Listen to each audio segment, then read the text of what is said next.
Bonjour et bienvenue sur ECPod, un podcast réalisé dans le cadre de la campagne #AdoPavAvendre d'ECPod France, une campagne faite par des ados, pour sensibiliser les 13-17 ans à l'exploitation sexuelle. Dans cet épisode, pour en savoir plus sur la réalité de la situation en France, les ambassadrices de la campagne interrogent les professionnels de la mission métropolitaine de prévention des conduites à risque de Seine-Saint-Denis et de la MIPROF, la mission interministérielle pour la protection des femmes victimes de violences et la lutte contre la traite des êtres humains. Bonne écoute. ECPod. ECPod. ECPod.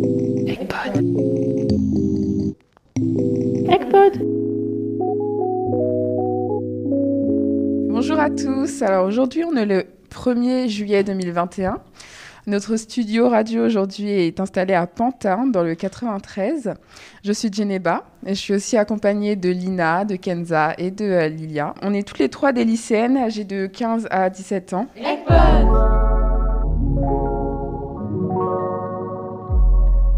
À toi, Lina.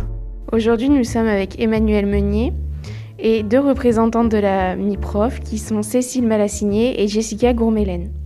Nous allons parler de la traite et l'exploitation sexuelle des mineurs.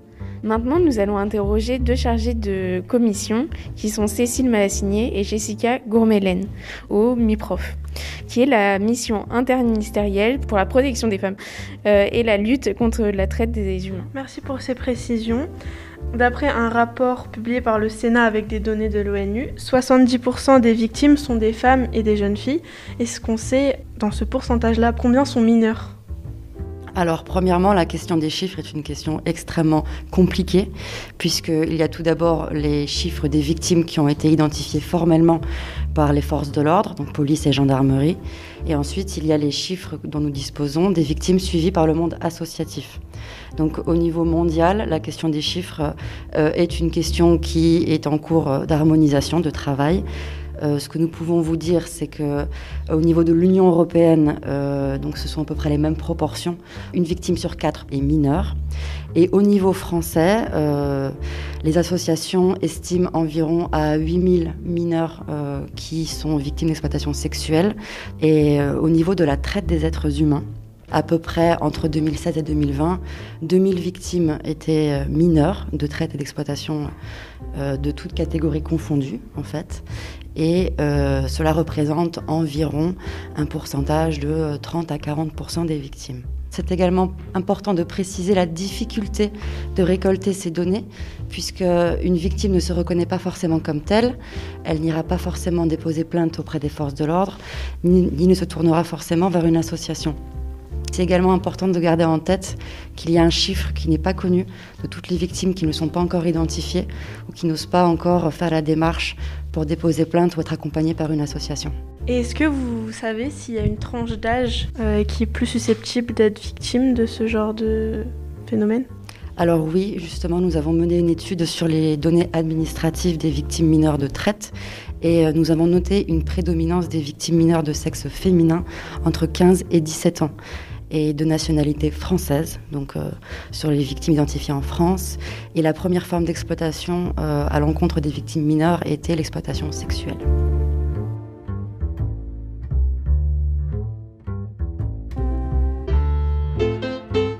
ECPod. ECPod. J'aimerais savoir, c'est quoi votre rôle quotidien, vos actions que vous menez au sein de la MIPROF ? Alors, moi j'aurais envie de dire qu'il y a deux volets. Un volet suivi du deuxième plan d'action national de lutte contre la traite. Ce plan d'action est décliné en un grand nombre de mesures qui doivent être mises en œuvre par les ministères. Donc on a pour objectif de faire en sorte que toutes ces mesures, qu'il s'agisse par exemple de mesures de prévention, de campagnes de sensibilisation, là on est dans le cœur du sujet, des mesures pour mieux protéger les victimes. Donc par exemple pour les mineurs, faire en sorte de créer un centre d'accueil sécurisant pour les victimes de traite. C'est l'un des objectifs de ce plan et c'est ce qui va bientôt, c'est un centre qui va bientôt ouvrir. Faire en sorte d'améliorer la formation des professionnels, favoriser la coordination entre les différents acteurs. Donc voilà, c'est de manière assez générale une très grosse activité, faire en sorte que toutes les mesures de ce plan d'action puissent être mises en œuvre. Et puis on est régulièrement en contact avec les associations spécialisées qui travaillent sur le sujet. Donc on essaye de faciliter aussi, d'être un facilitateur pour leurs actions. Une mise en relation aussi avec les ministères qui mettent en œuvre les différentes mesures du plan d'action. Et puis on est aussi très, très occupé par la dimension internationale de la lutte contre la traite, avec des réponses à un certain nombre de questionnaires d'évaluation de la mise en œuvre du respect par la France de ses engagements internationaux et européens. Des visites d'évaluation ont eu lieu récemment en France. Et puis la participation à des conférences ou préparation d'interventions à des conférences internationales. Madame Malassinier, plutôt, vous nous parliez de kits de prévention. J'aimerais que vous détailliez un petit peu ces kits et si on pouvait les utiliser pour les mineurs. Alors sur les kits de formation qui ont été élaborés par la MIPROF, oui. Il y a deux types d'outils. Des outils qui sont élaborés par nos collègues qui travaillent spécifiquement sur la question des violences faites aux femmes. Et il s'agit d'outils, pour en citer quelques-uns, par exemple, qui concernent le mariage forcé ou les mutilations sexuelles féminines pour ceux qui sont très spécifiques à ces formes de violence, des outils sur les violences conjugales et des outils aussi qui concernent certaines professions, notamment tout le domaine médical, les professions médicales et paramédicales. Sur la question de la traite des êtres humains, des outils ont également été élaborés. Nous disposons de livrets de formation à destination aussi de professionnels. Donc ces outils ont tous un volet qui explique le phénomène et ensuite ont des informations qui concernent plus spécifiquement chaque profession ciblée par ces outils. Et pour les outils qui concernent la traite, ils sont accessibles à tous sur demande auprès de la MIPROF. Alors merci d'avoir répondu à nos questions, mesdames. On va pouvoir attaquer la deuxième partie.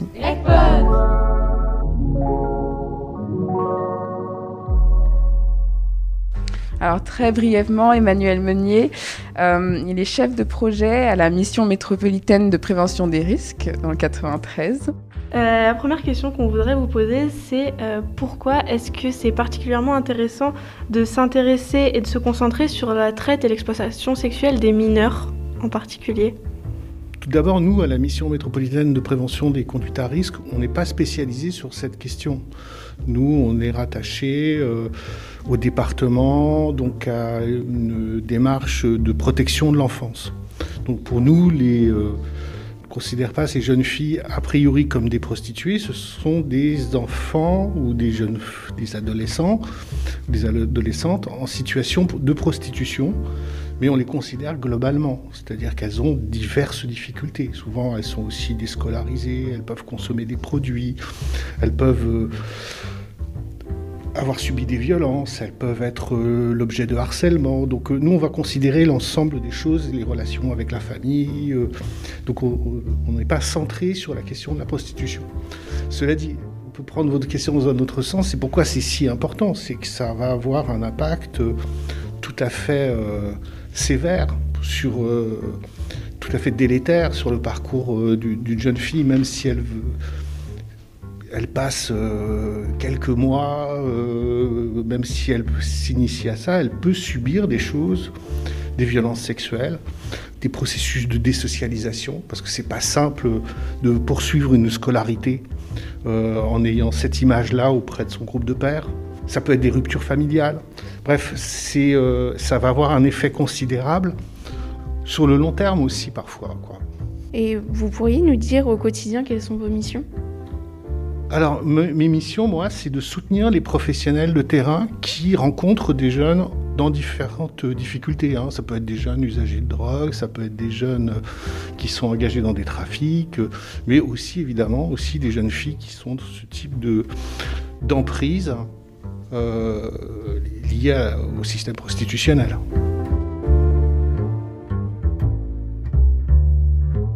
Ecpod.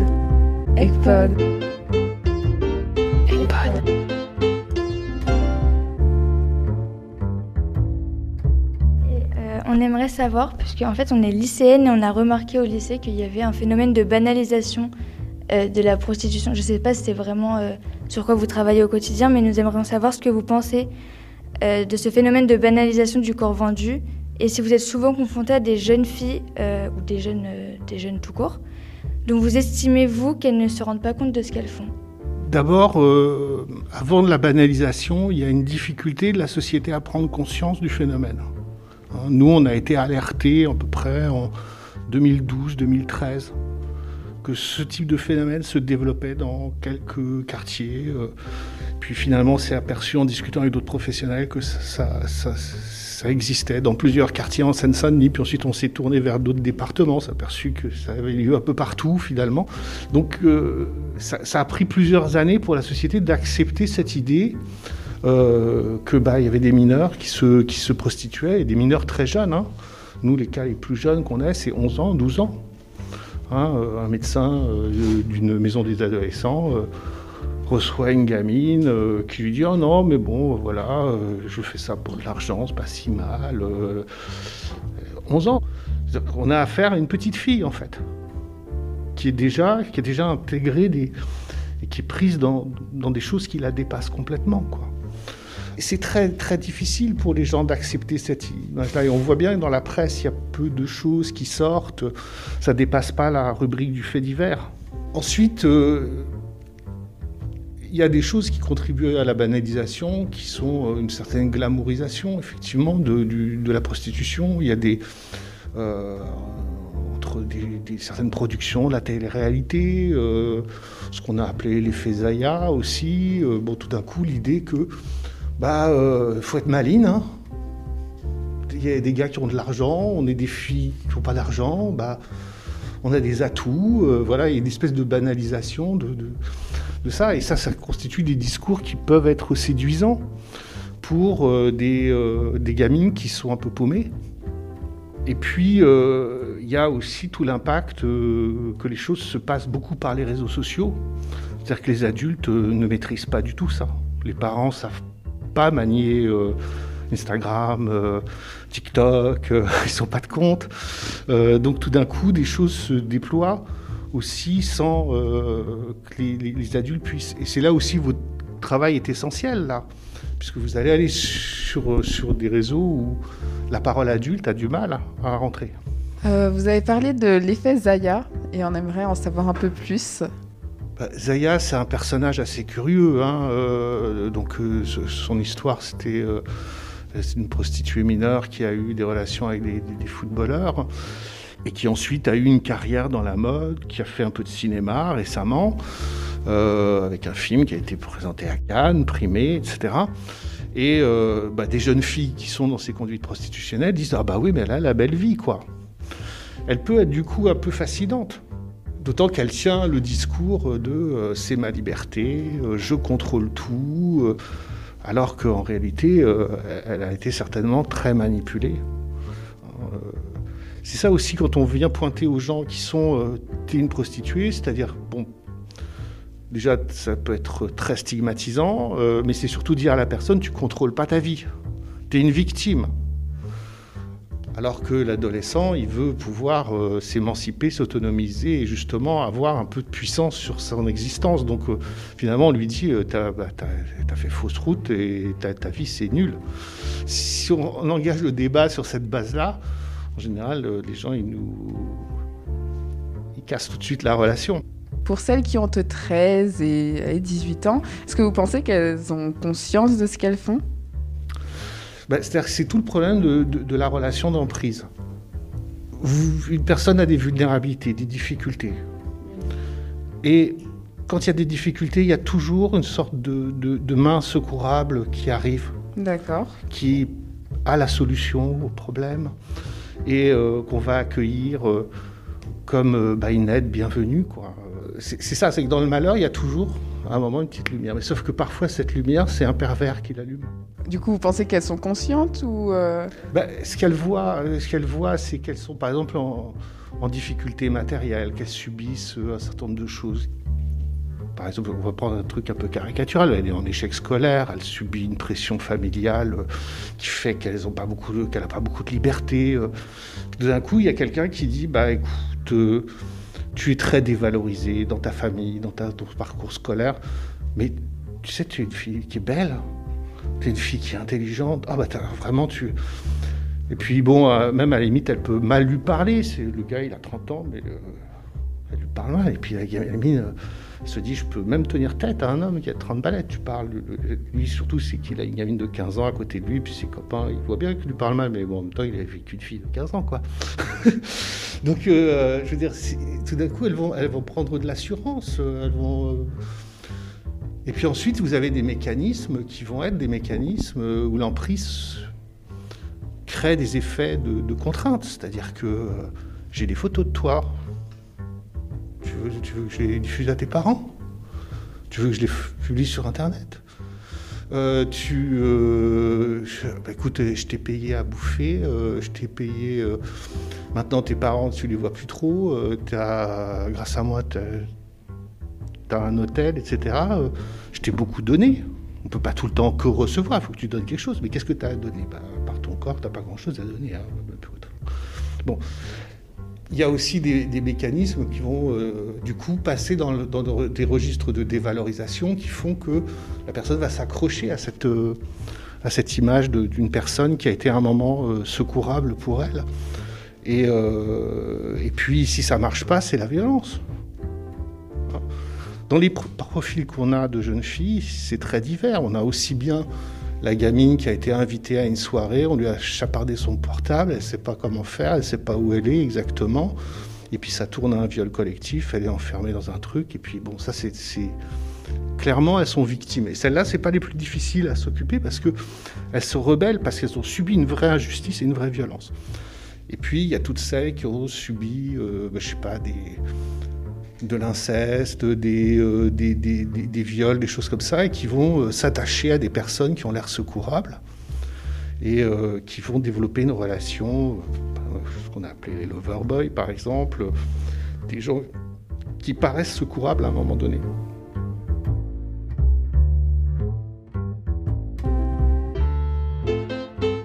Ecpod.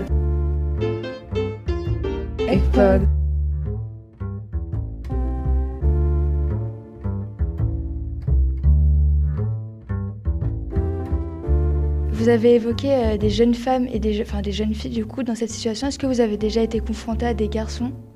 Alors il y en a, mais le plus souvent ils ont un profil de mineurs non accompagnés. C'est difficile d'accéder à leurs paroles parce que déjà pour une jeune fille dire qu'elle est dans la prostitution c'est compliqué, mais ça l'est encore plus pour un garçon, surtout qu'il s'agit le plus souvent d'une prostitution homosexuelle, donc c'est encore plus inavouable. Donc on a beaucoup plus de mal à créer le lien de confiance suffisant pour qu'ils parlent de ce qu'ils ont pu vivre dans cette situation-là. D'autant qu'en général, c'est pas le seul de leurs problèmes. Hein. C'est des jeunes qui ont aussi sont en quête de moyens de survie. Et la prostitution a été pour eux un moyen possible de survie. Donc ils pourront en parler que si on prend en charge suffisamment globalement sa situation et lui trouver un travail, des choses qui font qu'il aura d'autres moyens de survie. Alors merci Monsieur Meunier d'avoir répondu à nos questions.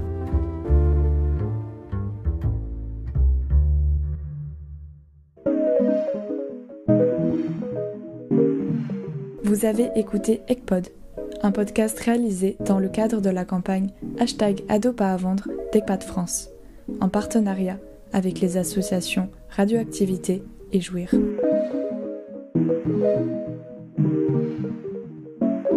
Ecpod.